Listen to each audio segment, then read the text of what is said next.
My name is Julie Berry. I live in the Boston area. I'm American, as you can probably tell from my accent. I'm probably going to get a few little cultural things wrong, but you can just kind of laugh at me and then I'll realize I made a little faux pas, so that'll be fun. We'll have a good time. So as I said, I live in the Boston area. I live with my husband Phil and our 4 sons. I have 3 teenage boys and a 10-year-old boy. Their names are Joseph, Daniel, Adam, and David. So I live in a boy house, but I grew up in a farm in western New York State, and I am the youngest of 7 children, 6 girls and a boy. So I grew up in a girl house, and I now live in a boy house. And the family that I grew up with was a loving family, a family that devoured books. We were all big readers, so books were a big part of my childhood. And I always wanted to be reading the older books that my older sisters and my brother were reading. So I was always trying to kind of be that kid who read a book that she really wasn't ready for because I didn't want to be left out of the fun that my sisters were having. So as a child who loved books, I had a dream of becoming an author someday. That was something that really appealed to me. The thought that somebody has to write books and that maybe someday that somebody could be me was thrilling and amazing. However, I sort of doubted that dream also because I felt that books were magical and therefore the people that wrote them had to be geniuses. They had to be just dripping with talent, and probably they also needed to have had exotic experiences. They probably needed to have been like an ambassador's daughter or a spy or a ninja or something, and they had to have traveled all over the world and done really exotic, dangerous, cool things. And I lived on a farm with chickens, and we did not really do exotic, interesting things. So we had pigs, we had turkeys, we had dogs and cats, we had crops, we grew all our own vegetables. I didn't know that vegetables could be bought in cans until I was older because we grew all our own stuff. So that was sort of the life that I led. Now I want to tell you a little bit about the culture of this small town that I lived in. It was a great place to be a kid, but there was something kind of peculiar about it. And I think that in differing ways this happens wherever you are, in a lot of towns and cities and a lot of communities. In this town, it was a farming town. And so it was very rural. When I tell people I grew up in New York State, they think, oh, New York City. And they say, have you ever been mugged? And I would say, well, I would be more likely to be mugged by a cow than by a person growing up, because there were more cows than people. So when I say New York State, I'm talking farmland. It's a big state, and the city's way down in the corner, the southeastern corner. But the rest of New York State might be more like Iowa or Nebraska, or it's very flat, it's very agricultural. So in this farming town where I grew up, there were the town kids and the country kids. The town kids lived downtown. Their parents tended to have professional jobs. They were teachers. They worked for the postal service. We had a toy factory in our town, so we made toys. And some of my friends actually ended up on the cover of the toy packaging because we made toys in our town. But so those were the town kids. They were a little better off. They got to buy new clothes. We had a little bitty department store on the main street, or I guess you'd say the high street of our town. We call it Main Street in the USA. And we had a little bitty department store, and it would be like a Peacock's to you. So, it's just sort of a mid-level department store. But the kids in town could get brand new clothes at Peacock's. And the country kids got their clothes from their older sisters and brothers and cousins. So there was a real divide. The town kids could get together and hang out because they could walk to each other's houses. The country kids were kind of stuck. They couldn't get around until they were old enough to drive. So the town kids were cooler than the country kids. And that was a pretty clear sort of pecking order in the town where I grew up. So now, I was a country kid through and through, lived out in the boonies. I had a 45-minute bus ride to school, and I spent it reading, and I was very happy to do that. I didn't mind it. But I was that country kid, so I wasn't kind of in with the cool kids in town. Also, as I said, I loved reading, so I was kind of a book nerd. I was that girl who always had a book. I took books to bed with me at night the way that other kids took stuffed animals to bed with them at night. I would just kind of surround myself with all my favorite books, thinking I would read 7 of them before the lights turned out, which was never possible. And I still do that today. My poor husband Phil has to kind of stack up the books and put them on the bedside table and turn out the light, because I still take books to bed with me today. So why was I not cool? Number 1, I was a country kid. Number 2, I was a book nerd, just read all the time, loved it, loved it. And number 3, I loved school. When I got to school, at age 5 for the first time, I thought I'd gone to heaven because it was so exciting that I got to learn all day. There were books, there were maps, there were globes, there were jingamajiggers that you could play with. There was clay, there was paint. I loved it. I was totally happy. And I don't know why anyone else wouldn't have been totally happy to be surrounded by all that great stuff. So I was that obnoxious girl who was like, ooh, call on me, because I just loved school and I loved learning. And I didn't see any reason to pretend like I didn't love it. Well, that was apparently completely not cool. In my town, I don't know about your school today, but I was that really enthusiastic, nerdy little girl who loved books and loved school and loved learning, which meant that I was a total loser in my town. And that was really sad. And I think it had something to do with sort of being that like farming town. In that farming town, by the time girls got to be like 13, 14 years old, so that would be for us 7th, 8th grade, that's how we would describe it. Is that about 7th level here, something like that?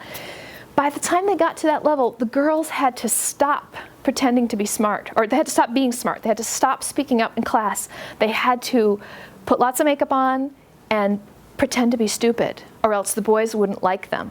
And I'm not making this up, not one bit.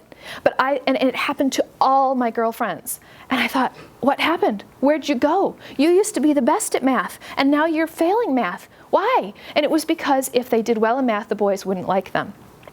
And you know, no offense to any gentleman in the room or any gentleman in the world, but ladies, no boy is worth that. No boy is worth pretending to be less than you are. So, and since I already knew that I was chopped liver, that I was not cool and I was never gonna be, I didn't do that. I just kept right on being that sort of loud, vocal, obnoxious student who loved school and loved participating and was kind of competitive about it. So these are the reasons I was hopelessly uncool in school. Again, country kid, loved books, loved school. In fact, I can prove this. When I was 12, I got dumped by my best friend Jennifer. She wrote me a breakup note.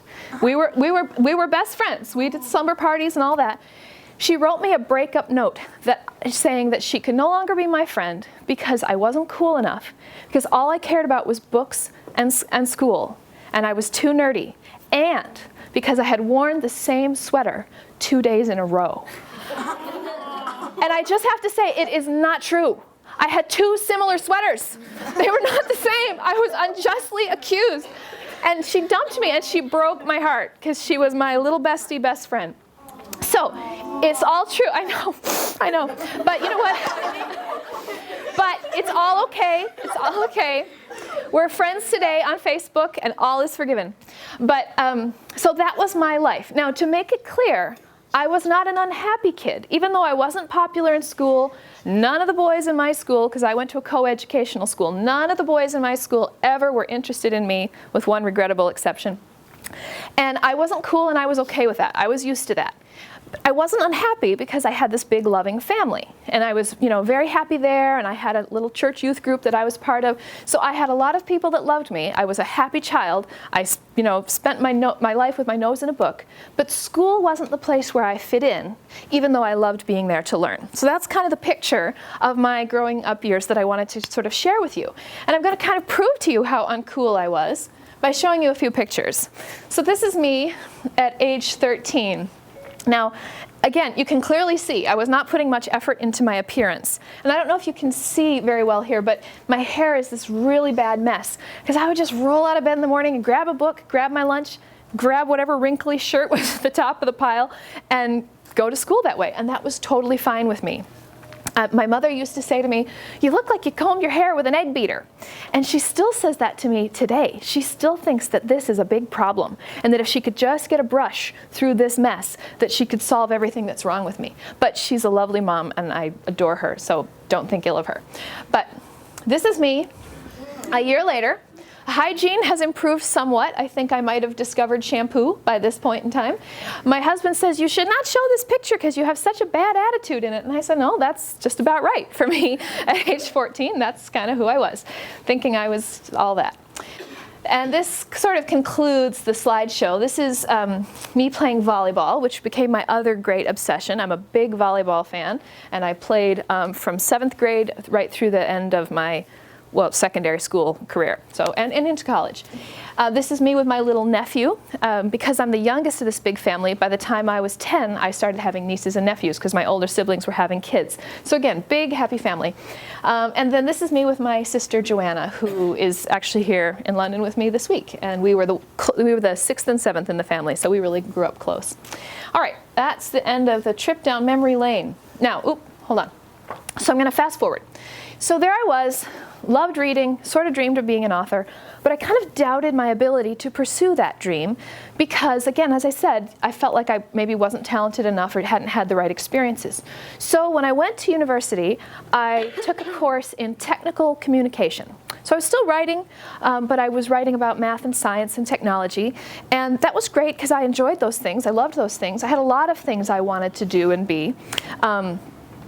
And so I ended up with that as my major, and I started a career in the software industry. And I worked in the software industry until I became a full-time writer, full-time children's author. And so that was great. That was a good life. But one thing that I wish I had done is keep the dream of writing alive. There's nothing about writing that would have prevented me from, doing my job during the day and working a little on a story at night. I could have done it, but I doubted my ability, and so I didn't even want to try. And I don't know if you've ever felt that way. There's something you're interested in maybe trying to do, but you don't like to fail, and so you don't try. I think a lot of us are that way, and I know I was. I had that dream for all those years, but I put it aside. Well, I met my husband in college, and we got married. And so does college mean university here, or are they different words? Sort of. College and university are the same for us, except the university is a bigger college. Anyway, so I met my husband in university, and we got married, and we started our family. And I actually had my kids kind of young. So during my 20s, I had 4 boys, which is a little crazy, but that's what I did. And by the time I was 30, I had these 4 little boys, and then something amazing happened. Actually, a little before then, something amazing started happening. And that was the Harry Potter books came out. And everyone started talking about this amazing series of books about a boy wizard written by a single mom in Scotland. And so, of course, I read them. Now, are any of you Harry Potter fans? A few? Okay, good. So if you're a Harry Potter fan, today, you have it really easy because you can read the first book and then the second and the third and the fourth. You have them all. Your library has them all. But in our day, we suffered, okay? We had to wait for years. We had to stand in line in the driving rain to be the first to get a copy. We really had to earn our Harry Potter books back in the day. You guys have it easy. But because of the Harry Potter phenomenon, suddenly children's books became sort of in the news. They were everywhere. And because I started reading those, I started reading others. I started reading books by Lloyd Alexander. Are Lloyd Alexander fans here? He's a Welsh author, Prydain Chronicles. Oh, goodness gracious, you have to look him up. I would assume he would be here because he's Welsh. So anyway, so I started reading wonderful fantasy books by Susan Cooper. You know Susan Cooper, right? Dark is Rising series. So I read all these wonderful fantasy series, and I just kind of started dreaming again about that dream of being an author. And so finally I said, I'm going to go for it. I'm going to do it. And so I went back to school as a mom of 4 boys. I went back to school to get a master's degree, a Master of Fine Arts in Creative Writing. I was going to learn how to be a writer. I wasn't sure if I had what it took to be an author, but I knew that I could be a good student. And I figured if there's somebody that can teach this skill, then I can learn it because I know how to be a good student. So I went back to school and I pursued this degree. And while I was in school, I wrote 3 complete novels. The first one was called The Wassergeist, and it means the water ghost in German, or at least that's what my German friend told me it means, and he might have been pulling my leg. But that's what I thought it meant.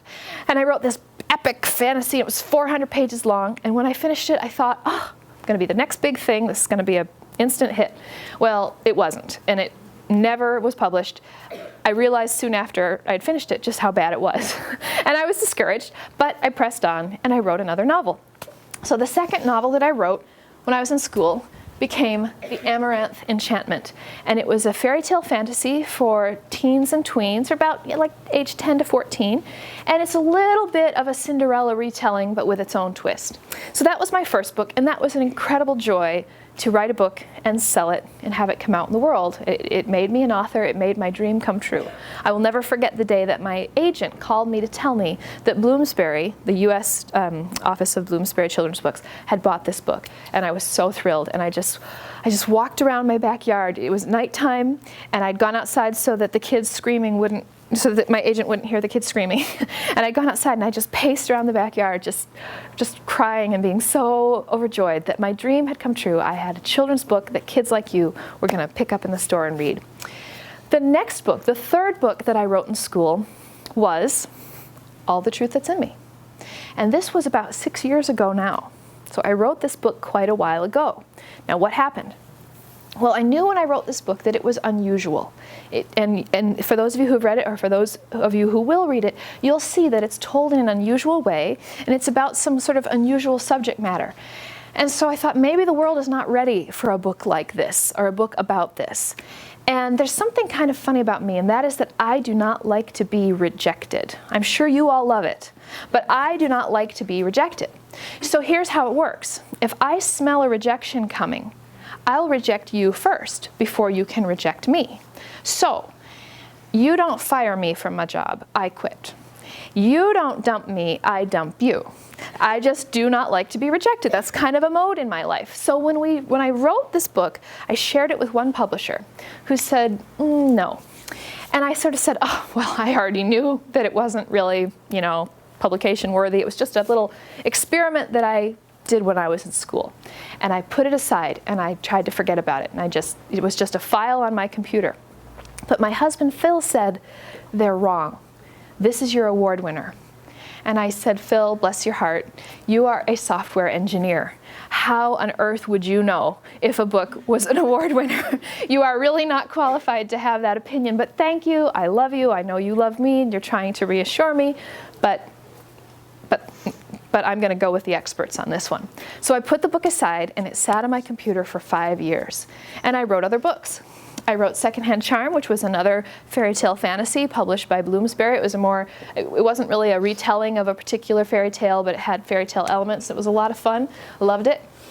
And then with my sister, now get this, with my sister, Sally Gardner, not your Sally Gardner, not Maggot Moon Sally Gardner, but my sister, Sally Gardner, same spelling, same everything. We did this series of 4 books. Sally illustrated them and I wrote them, called Splurge Academy for Disruptive Boys, a boarding school where naughty boys are sent to fix their bad behavior that's actually run by kid-eating monsters. So the kids have to fight for survival in every episode, and it's completely goofy, and we just had a ball writing these books. And I was kind of writing them with my boys in mind, but boys and girls both enjoy them. So these were younger, and they were kind of graphic novel / chapter book. Do you use those terms here? Okay. And it was a great time. So I'm living the dream, I'm writing, I'm publishing books, I'm having a ball. And then I sort of hit a wall where I'd sent a book out, I sent a proposal out, and nobody wanted it. And then I sent a book out, and nobody wanted it. And I had spreadsheets full of the reasons why publishers said no to these books that I had worked on. Now, just as a little epilogue, I've sold them since. But at the time, nobody wanted them. And I was really discouraged, and I was thinking, maybe I'm done. Maybe that's it. Maybe that's all I've got.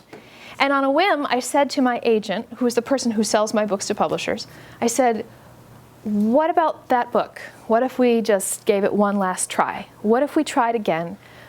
Only one publisher has ever looked at it. What if we just showed it to a few more? She said, sure, what have we got to lose? So she sent this book out to 10 publishers, which is fairly typical. And 6 of them made offers for it. So I went overnight from being this close to being done, giving up on writing, thinking, well, that was fun, but now it's over, to having 6 publishers bidding on this book. And in time, this book has, received many, many honors and accolades. In the US, we have 6 review journals, and they're sort of the big deal. And 5 of them gave this book starred reviews, which is sort of the top designation they can give it. And a lot of them did name it a best of 2013 book. Okay, now why do I tell you all this? I was about to quit. This was the book I didn't believe in. And in a way, I didn't believe in myself. But my husband did. And he was the one who, he would say throughout the years, are you ever going to do anything with that book? And I'd say, no, maybe, I don't know. What about you? What's inside you? You don't know but what there is an idea inside you that to you is just a little idea that's come and gone. That idea might be the next big thing. It might be what the world is looking for. Perhaps you've spent some time thinking about a book or a story, a movie or a television show. Perhaps you've thought of recipes or an idea for a restaurant or a business or a product or a service or a way to make the world better, maybe an invention, maybe an app, an application, maybe a video game, maybe some dance choreography, maybe a style of music, maybe, who knows? Each of you has ideas, I know that you do. And perhaps you've dabbled with them. Perhaps you're a painter or a sculptor. Perhaps you've thought of any new thing and you don't realize how amazing it is. You don't realize what its worth might be, and you never will unless and until you try. But it could be that the idea that could become huge is already in you. And what's tragic is that if you don't bring it out, it might die with you someday. And so I would encourage you to think of the people in your life, and I hope you have people in your life who are, like my husband was for me, encouragers. I hope that you each have somebody who believes in you and who encourages you. And sometimes I think we need to believe more in their belief in us than we believe in our own self-doubts. So I hope that you each have someone like that, a teacher, a parent, a relative, a friend, who knows how awesome you are. And sometimes you need to believe in their opinion of you more than in your own.